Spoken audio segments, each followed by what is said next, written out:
नमस्कार दोस्तों, this is Vaibhav today and you are watching today जी। दोस्तों, यूपीएससी यानी कि संघ लोक सेवा आयोग देश की सबसे कठिन परीक्षाओं में से एक परीक्षा।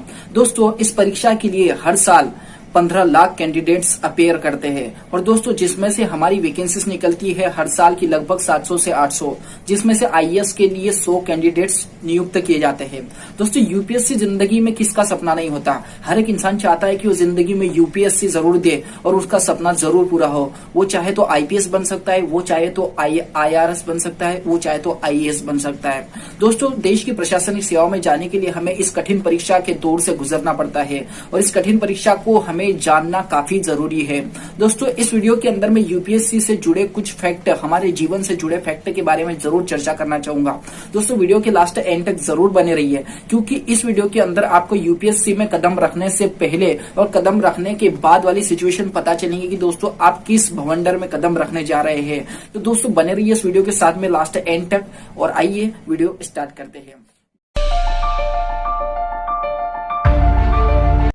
दोस्तों, सबसे पहले हम बात करेंगे यूपीएससी की, यूनियन पब्लिक सर्विस कमीशन, जिसमें हम सपना देखते हैं आईएएस बनने का, जिसमें हम सपना देखते हैं आईपीएस बनने का, जिसमें हम सपना देखते हैं आईएफएस बनने का। दोस्तों, आईएएस इंडियन एडमिनिस्ट्रेटिव सर्विस, इतना छोटा वर्ड है आईएएस, मतलब दोस्तों लेकिन इसे करना बहुत ही मुश्किल है, जिसे हम हिंदी में कलेक्टर की पदवी भी बोल सकते हैं। दोस्तों, कलेक्टर बनना क्या इतना आसान है? दोस्तों, क्या आपको लगता है कि किसी ने कह दिया कि अच्छा अब यूपीएससी कर लो तो आपके माइंड में आ गया कि हाँ मुझे यूपीएससी करना है, मुझे आईएएस बनना है, मुझे कलेक्टर बनना है, मुझे आईएफएस बनना है, मुझे इंडियन फॉरेन सर्विस में जाना है, मुझे इंडियन रेवेन्यू सर्विस में जाना है। कितनी आसान बातें होती ना कि हमारे अंदर से भावनाएं निकलते जाते हैं कि हाँ। दोस्तों, सपना देखना बहुत अच्छी बात है लेकिन उसको रियलिटी में बदलना बहुत कठिन बात होती है। तो दोस्तों, अगर आपने सपना देखा यूपीएससी का तो उसे रियलिटी में बदलने की ताकत भी रखना चाहिए। दोस्तों, स्टार्ट करते हैं सबसे पहले। दोस्तों, जब हम यूपीएससी का सपना देखते हैं तो उसकी जर्नी होती है लगभग 1.5 साल की। कहते हैं कि यूपीएससी को क्रैक करने के लिए लगभग 1.5 साल का वक्त लगता है। तो दोस्तों, 1.5 साल में कई इंसान क्रैक कर भी लेते हैं फर्स्ट टाइम में और किसी किसी को 4 साल लग जाते हैं, किसी किसी को 5 साल लग जाती है, कोई 9 साल में भी इस एग्जाम को क्रैक करता है।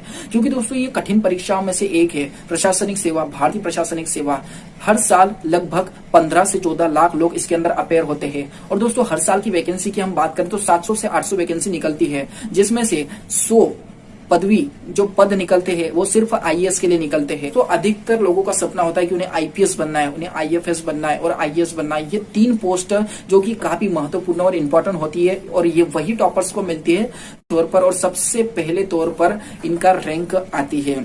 तो दोस्तों, आपने माना कि यूपीएससी में कदम रख रहे हो, आपने सोच लिया कि मुझे यूपीएससी करना है। दोस्तों, फैमिली प्रेशर, इन्वायरमेंट, मनी, बहुत सारी चीजें आपको इफेक्ट करेगी, आपको तंग करेंगी, लेकिन आपके लिए इस जर्नी में जरूरी होगा कंसिस्टेंसी और मेहनत और इग्नोरेंस। दोस्तों, आपको लोगों को इग्नोर करना सीखना पड़ेगा, आपको दूसरी बातों को इग्नोर करना सीखना पड़ेगा और आपको ऐसी हैबिट क्रिएट करनी पड़ेगी जो आपका माइंडसेट हमेशा मोटिवेशन से भरा रखे, आपको आगे बढ़ने के लिए मजबूर करे। दोस्तों, सबसे पहले हम बात करेंगे एनवायरनमेंट की। दोस्तों, जैसा आपका एनवायरनमेंट होगा उस माहौल में आप ढलते जाओगे।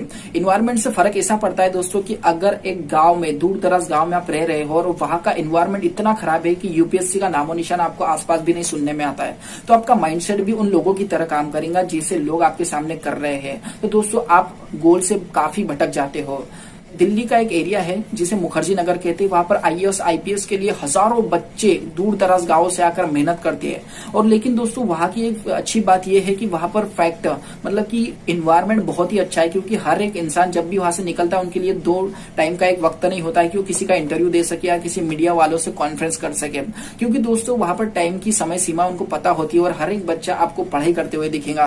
किसी कोने के अंदर एनसीईआरटी पढ़ रहा है कोई बच्चा, तो कोई लक्ष्मीकांत की पॉलिटी की बुक पढ़ रहा है। तो दोस्तों, ऐसा इन्वायरमेंट क्रिएट करिए कि जहां पर आपको पढ़ाई का माहौल बना रहे, आपको किसी भी प्रकार का डिस्टर्ब ना हो। दोस्तों, हम सेकंड बात करते हैं फैमिली की। दोस्तों, फैमिली हमें 1.5 से 2 साल का वक्त देती है इस एग्जाम के लिए, लेकिन क्या आपको पता है दोस्तों कि इतने 3 से 4 साल तक रुक सकती है। दोस्तों, माइंडसेट ऐसा बना लो कि आपको 1.5 साल के अंदर ही इस एग्जाम को क्रैक करनी है, क्योंकि दोस्तों हम तो जानते हैं कि हम कितनी मेहनत कर रहे हैं और परिवार वाले भी जानते हैं कि कितनी मेहनत कर रहा है, लेकिन कभी कभी हमारी कुछ कमियों के कारण हम पीछे रह जाते हैं, हम एग्जाम को क्रैक नहीं कर पाते हैं। क्योंकि दोस्तों, हमारे यहाँ पर हमारे सामने इतने उदाहरण पड़े कि जिन्होंने 4 साल में, 5 साल में, किसी ने 9 साल में भी इस एग्जाम को क्रैक किया है। दोस्तों, कहते हैं ना, जुनून जिगर पे जब चढ़ जावे रे वही कलेक्टर बन जावे रे। दोस्तों कलेक्टर बनने के लिए हमें सेक्रीफाइस करना जरूरी है। दोस्तों आपको लगभग कंसिस्टेंसी के साथ में अगर उसको 1.5 साल की पक्की मेहनत के साथ में अगर आपने उसको पूरा वक्त दे दिया तो आप उस एग्जाम को आसानी से क्रैक कर सकते हैं। दोस्तों फैमिली प्रेशर आपको बहुत सारा बना रहेगा, लेकिन मेरा जहां तक मानना है फैमिली से दूर रहिए, क्योंकि घर की फैमिली इश्यूज और बहुत सारी प्रॉब्लम्स के कारण आप अपने लक्ष्य से भटक सकते हो। और दोस्तों अगर आपको ऐसा लगता है कि आप दूर कहीं नहीं जा सकते हो आपकी फाइनेंशियल प्रॉब्लम के कारण, तो आप घर बैठे भी उसकी स्टडी कर सकते हो, लेकिन ऐसा इन्वायरमेंट आपको क्रिएट करना पड़ेगा और लोगों से दूर रहना पड़ेगा। एक पॉइंट आता है सोशल नेटवर्किंग। दोस्तों सोशल नेटवर्किंग जैसे टिकटॉक हो गया, यूट्यूब हो गया, व्हाट्सएप हो गया, इंस्टाग्राम हो गया, फेसबुक हो गया, टेलीग्राम हो गया, ये बहुत सारी चीजें हमें कहीं से कहीं से इफेक्ट बहुत करती है।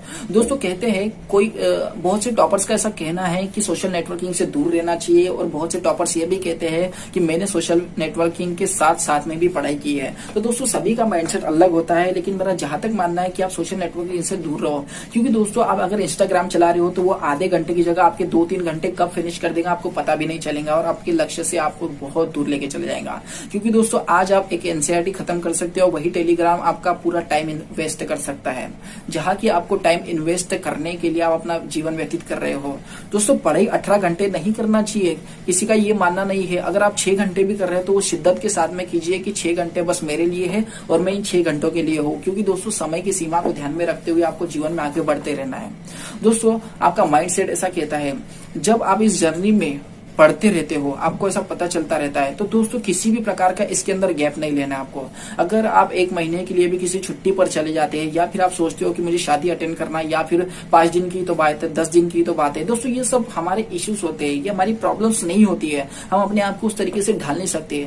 अगर आप में सच्ची में यूपीएससी क्रैक करने का जुनून है तो आप इन चीजों को अपने आप ही इग्नोर करने लगोगे, और जिस दिन आप ये चीजें इग्नोर करना सीख गए ना दोस्तों, तो समझ लीजिए आप लक्ष्य के बहुत ही करीब है। और यूपीएससी वही बंदा क्रैक कर सकता है जिसके माइंड सेट में वो कंसिस्टेंसी के साथ में पूरे 1.5 साल तक पढ़ाई करता है। वो कहते हैं ना बहुत से लोग कि मेरा सिलेक्शन नहीं हुआ, ये नहीं हुआ, मैंने तो इतनी पढ़ाई की उतनी पढ़ाई की, लेकिन दोस्तों ये कंसिस्टेंसी नहीं थी उनकी, वो शिद्दत से नहीं कर पाए। जो शिद्दत से करता है उसे सोशल नेटवर्किंग पता नहीं रहता है, उसकी फैमिली के बारे में पता नहीं रहता है, किसका क्या हो रहा है किसी के बारे में कुछ नहीं पता रहता है, उसके माइंड में हमेशा एक ही सवाल चलता है कि मुझे यूपीएससी क्या करना है, वही कलेक्टर बन जावे रे।